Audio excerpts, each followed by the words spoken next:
Ladies and gentlemen, thank you for being here today. I am honored and humbled to have this opportunity to speak to you about one of the most urgent and important issues of our time, the cost of living crisis. And more importantly, the cost of living justice. What is the cost of living crisis? The cost of living crisis is a cancer that spreads and consumes the lives of millions of people around the world, especially the poor and vulnerable, who struggle to afford their basic needs and cope with the effects of inflation, poverty, and inequality.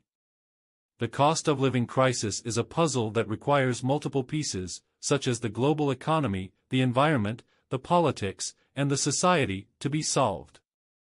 The cost of living crisis is not only a cold and hard reality, but also a warm and soft aspiration for human dignity, security, and stability. Let me share with you some facts and figures that illustrate the magnitude and impact of the cost of living crisis.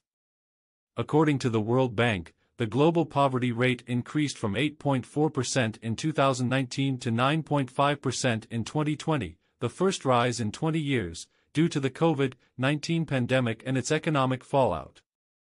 This means that an additional 97 million people fell into extreme poverty, living on less than $1.90 a day.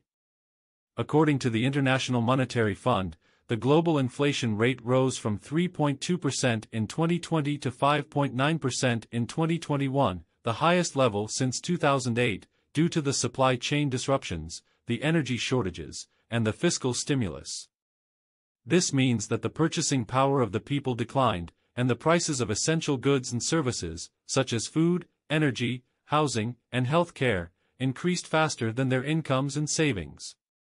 According to the United Nations, the global hunger rate increased from 8.4% in 2019 to 9.9% in 2020, the highest level since 2005, due to the conflict, the climate change, and the COVID-19 pandemic. This means that an additional 118 million people suffered from chronic undernourishment, and 149 million children under 5 years old suffered from stunting, a sign of chronic malnutrition.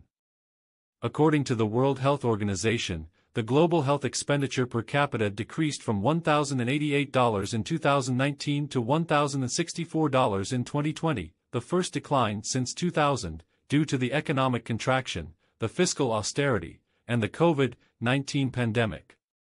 This means that the access and quality of healthcare services deteriorated, and the health outcomes and indicators worsened, especially for the most vulnerable groups, such as women, children, elderly, and disabled.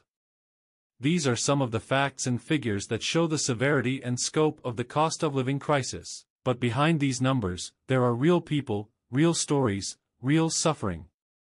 There are people who have to choose between eating and heating, between paying the rent and buying the medicine, between sending their children to school and working extra hours.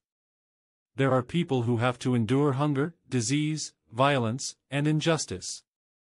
There are people who have to live in fear, despair, and hopelessness. These are the people who need our help, our support, our solidarity. These are the people who deserve our respect, our empathy, our compassion. These are the people who inspire our courage, our passion, our action. How can we overcome the cost of living crisis? The cost of living crisis is not inevitable, nor is it insurmountable. It is a challenge that we can and must overcome, together. It is a responsibility that we can and must fulfill, together. It is a vision that we can and must create and realize, together. Together, we can and must address the root causes and the structural factors of the cost of living crisis, such as the unfair and unsustainable global economic system, the environmental degradation and climate change, the political corruption and conflict, and the social discrimination and exclusion. Together, we can and must implement the effective and equitable solutions and policies to the cost of living crisis, such as the universal basic income, the green and inclusive recovery, the democratic and participatory governance, and the human rights and social justice. Together, we can and must empower and enable the people who are affected by the cost of living crisis, such as the workers, the consumers, the farmers, and the citizens, to have a voice, a choice, and a chance in their lives and in their societies. Together, we can and must make the cost of living crisis a thing of the past, and make the cost of living justice a reality of the present and the future. Together, we can and must ensure that every person has the right and the opportunity to live a dignified, secure, and stable life. Together, we can and must build a world where no one is left behind, where everyone is included, where everyone is valued. This is the challenge that we face. This is the responsibility that we share. This is the vision that we create. This is the cost of living justice that we demand. Thank you for your attention and your commitment to action. I implore you to reach out to your local, national, and international authorities and leaders. Advocate for the implementation of a universal basic income for all citizens. This strategy will help to alleviate poverty, inequality, and insecurity, and promote dignity, stability, and justice for all. Please, take a moment to write an email, make a phone call, or schedule a meeting with your representatives. Share your thoughts and concerns with your friends, family, and colleagues, and encourage them to do the same. Together, we can influence policy. Together, we can advocate for cost of living justice. Thank you. I rock the world with my AI. I'm the best there is, no one's better than me. I'm the